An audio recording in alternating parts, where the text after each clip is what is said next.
Bonjour à tous et toutes, j'espère que vous allez très bien. Allez, aujourd'hui, je vous propose de regarder ce que votre guide veut que vous entendiez pour les jours à venir, hein. Alors, ce message est intemporel. Vous prenez bien évidemment que ce qui résonne en vous, hein, comme toujours. Allez. Voilà, il y en a trop. Allez, qu'est-ce que ton guide veut que tu entendes? Alors, il veut que tu sois beaucoup plus à l'écoute, en fait, des murmures de ton âme.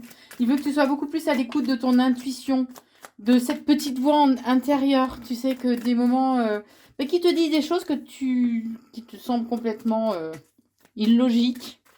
Hein. Et c'est normal, c'est pas rationnel, c'est ton âme qui parle. Allez. Allez, qu'est-ce que ton guide veut que tu entendes?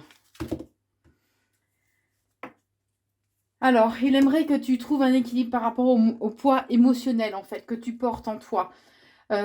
Puisque des moments, tu peux être submergé, en fait, par des émotions du passé qui refont surface.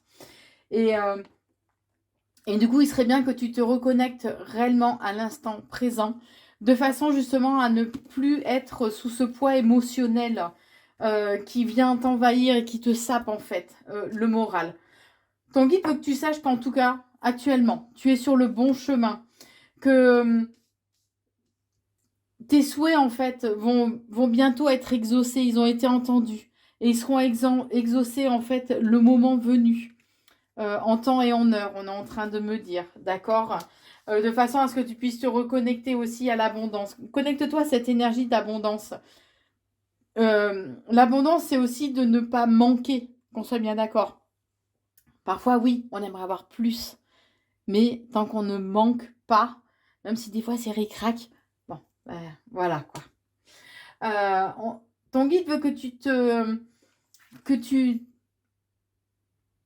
que tu t'aimes, en fait, que tu te recentres sur toi et que tu aies un amour pour toi, pour la personne que tu es, pour le chemin aussi que tu as parcouru, d'accord. Par rapport aux personnes aussi, le chemin que tu as parcouru, les difficultés que tu as pu devoir surmonter par rapport à des personnes avec qui tu avais un lien karmique, qui, euh, qui t'ont apporté en fait certaines leçons de vie aussi qui ont été assez marquantes. Ton guide veut que tu saches qu'au jour d'aujourd'hui, tu es en sécurité, qu'on veille sur toi, les êtres célestes veillent sur toi et on t'invite vraiment à lâcher prise par rapport à tes attentes, par rapport aux questions que tu peux te poser, à savoir si tu es ou pas sur le bon chemin. Il veut vraiment aussi que tu te délivres donc de tous les liens karmiques que tu peux avoir, mais que tu te délivres aussi de tout ce poids émotionnel, d'accord. Il sait que tu fais de ton mieux et l'important c'est de continuer à faire de ton mieux. Soit à l'écoute des signes qui t'entourent, soit à l'écoute à l'écoute de tes anges, de tes guides, puisqu'on te dit que bientôt tu vas devoir faire un choix mais qu'il est important que tu te donnes le temps de la réflexion aussi pour faire ce choix. D'accord. Alors oui, tu risques d'être dans un léger trouble. Tu risques de ne pas savoir trop en fait sur quel pied danser. Et pour retrouver un équilibre, il te faudra rééquilibrer ton chakra du plexus solaire afin d'éliminer justement ce brouillard, ce trouble en fait qu'il va y avoir en toi et de pouvoir accéder au bonheur. On te dit que ton chakra sacré aussi a besoin d'être rééquilibré. C'est le chakra de la créativité et de la sexualité, d'accord. Va avoir besoin d'être rééquilibré puisqu'en fait tu peux être en lien avec en rapport ou dans une relation avec une personne qui est toxique pour toi.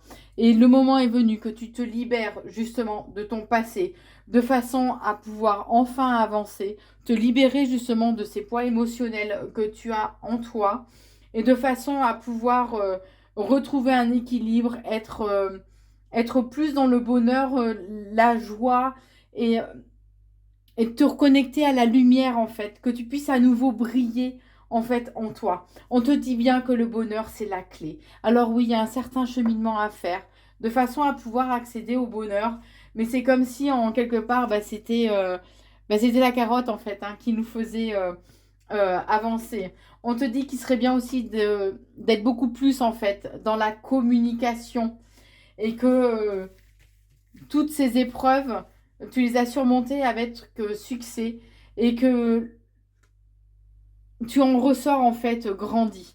Mais que maintenant, il est important que tu passes à l'action de façon à ne plus être prisonnier ou prisonnière des blocages éventuels que tu as pu devoir surmonter. Écoute, sois à l'écoute de ton intuition par rapport à un homme du passé. D'accord? C'est le moment d'agir par rapport à un homme du passé. Hein. On te parlait de blocage, de personnes toxiques. Donc, ce peut être cette personne du passé que ton guide, en fait, veut que là, tu sois dans l'action, que tu t'en libères de façon à ce qu'il n'y ait plus ces blocages. Puisqu'en même temps, tu as tendance un peu trop à te renfermer aussi et te replier sur toi-même. Donc là, le moment est venu que tu te réveilles, que tu agisses et que tu te délivres justement de l'emprise que cet homme du passé peut avoir sur toi et que tu t'ouvres enfin aux différentes opportunités qui vont se présenter à toi. N'hésite pas, si tu souhaites, à t'abonner à la chaîne YouTube Corinne Consulting, ainsi qu'à liker et partager cette vidéo. Je t'embrasse et à très vite.